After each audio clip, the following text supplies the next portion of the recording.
Think about the last argument you had with someone you loved. Not the words, the shape of it. The moment your chest tightened, the moment you knew what they would say next, and somehow, you knew what you would say too. Not because you were psychic, because you had been here before. Different room, different year, different person. But somehow, the exact same argument.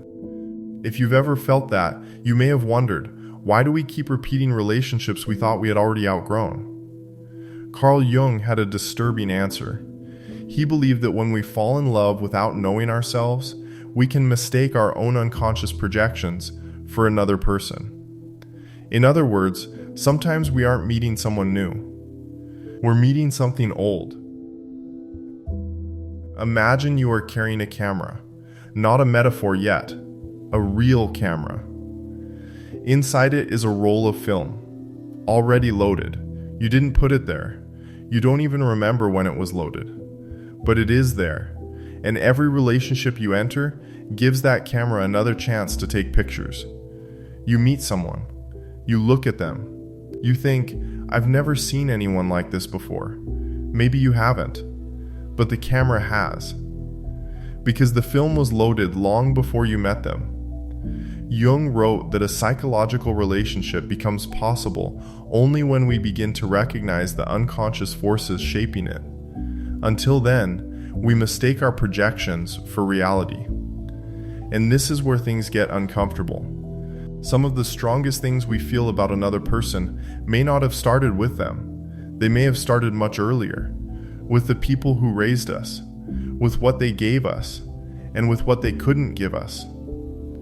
A child learns the emotional weather of a home. Who gets angry? Who becomes silent? Who needs comforting? Who must never be disappointed? The child adapts. Not because they are consciously planning anything, because adaptation is how children survive dependence. Years later, the child becomes an adult. They forget most of those lessons, but the pattern remains. So you meet someone, and something about them feels strangely familiar. Their distance feels familiar. Their intensity feels familiar. Their unpredictability feels familiar. And familiarity can feel a lot like chemistry. That is the first trap. We often mistake what is familiar for what is right. Now imagine two people entering the same room. Both are carrying cameras. Both have old film inside. One person needs closeness. They want reassurance. They want to know, are we okay? The other needs space. When things become intense, they pull away. They think, why does everything have to become so much? One reaches. The other retreats. The retreat makes the first person reach harder. The reaching makes the second person retreat further. And now, something strange happens. Each person becomes proof of the other's fear. The anxious person thinks, see, you are going to leave me.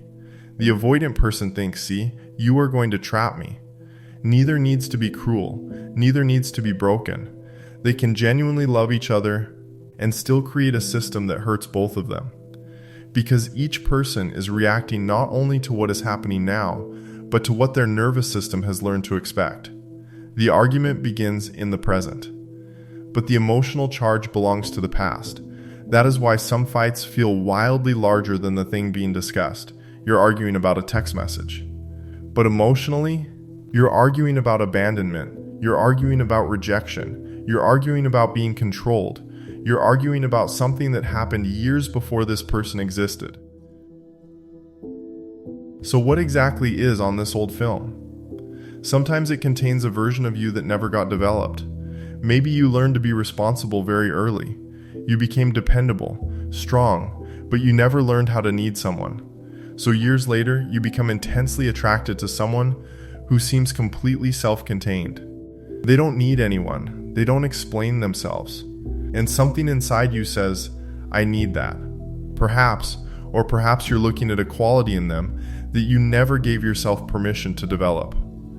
Other times, the missing piece is softness. Maybe vulnerability once felt dangerous, so you learned to hide it. You stopped asking, stopped needing. Then someone arrives who is emotionally open, And instead of simply feeling love, you feel pressure, you feel irritation. You want to escape, not because they are wrong for you, but because they are touching a part of yourself you have kept locked away.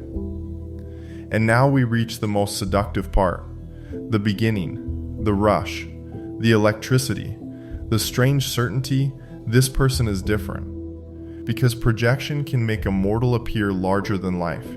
You don't simply see them, you see what they represent. The perfect partner, the missing half, the person who will finally give you what nobody else did.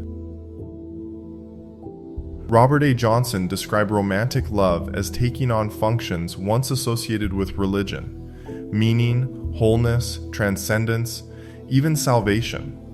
That is an enormous burden to place on another human being, unconsciously asking them to become your lover, your missing self, your answer to loneliness, your meaning. No human being can carry all of that. So eventually, the projection cracks. The perfect person becomes ordinary. They get tired. They become selfish. They disappoint you. And suddenly you think, what happened to the person I fell in love with? Nothing happened to them. You just finally started seeing them. This is where the story changes.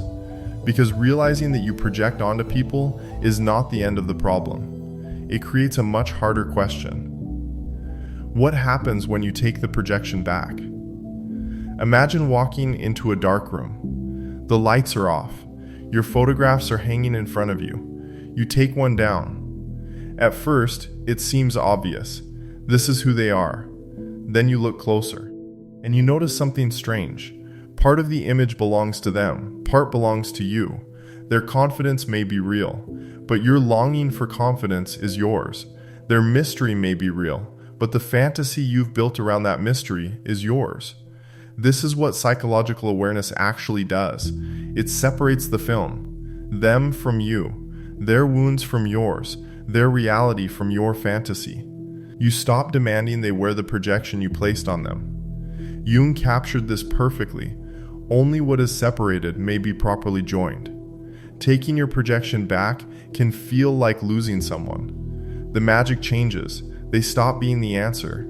They become a person. And strangely, that is where a real relationship can finally begin. Jung wrote, "There is no birth of consciousness without pain." Once you see your own pattern, you have a choice. You can keep blaming the next person. Or you can ask a much harder question, why does this pattern feel like home? So go back to the camera. You've been carrying it for years. You meet someone. You idealize them. You panic. You withdraw. You resent. You repeat. Until one day, you notice the camera. And suddenly the question changes. It is no longer, why do I keep meeting people like this? It becomes, what am I bringing into these relationships? The meeting of two personalities is like the contact of two chemical substances. If there is any reaction, both are transformed.